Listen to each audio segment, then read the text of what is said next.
Communities, people and families are the end users of developments, even those conceived of at the regional or even the European level. At some point, planning will have an impact on real people and real places. What do we want? Information! When do we want it? Now! Oftentimes, people simply want information. Other times, they'll want entirely different outcomes. At the London Olympic site, for example, local people may well want to see improvements, but those worst affected need to be treated with respect and supported by the authorities that are dealing with the development. Good engagement in planning, therefore, is a vital way to achieve that confidence, respect and support. The APaNGO project brought together 4 organisations from both local government and the non-government sector. They worked together as partners on 4 developments from across Northwest Europe to learn about how better to engage people, and through this, how to deliver real sustainable development on the ground. Communities in member states seem to demonstrate the same aspirations. The desire for a decent home and to protect a bit of green space seemed to know no borders. It was shared by almost everyone. This aim is reasonable, and we would hope deliverable.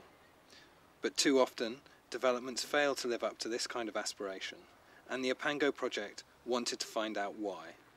Ideas and practices were uncovered that could be taken on board by various countries.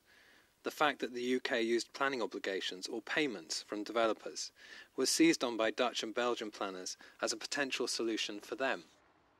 Partners also saw how a more decentralised or pluralist Dutch system of local government can give voice to a greater range of groups and interests in a development than sometimes allowed in the traditional British system of 2-party politics.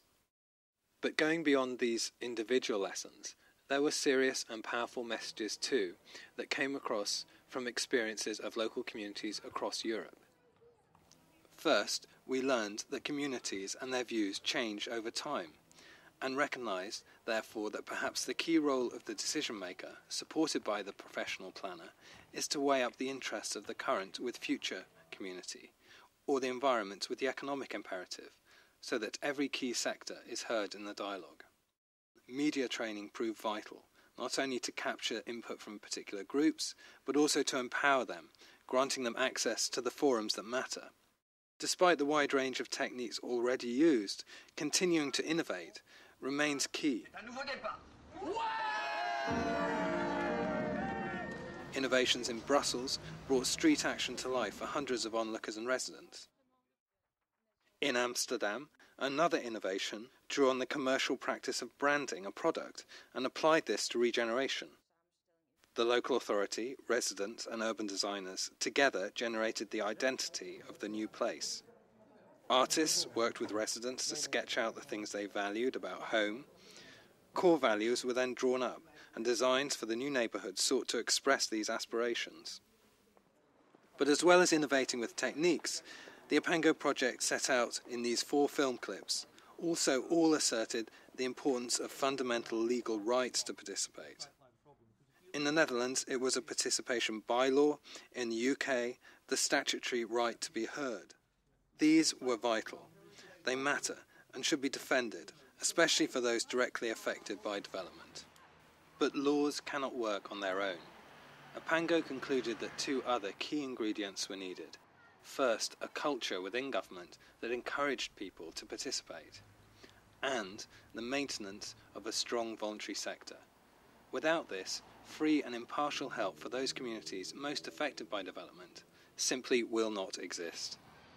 For government, tolerating dissent from such groups sometimes isn't easy, but failing to hear community voices makes sustainable development and better places almost impossible to achieve. People matter. They remain when the planners and developers are long gone.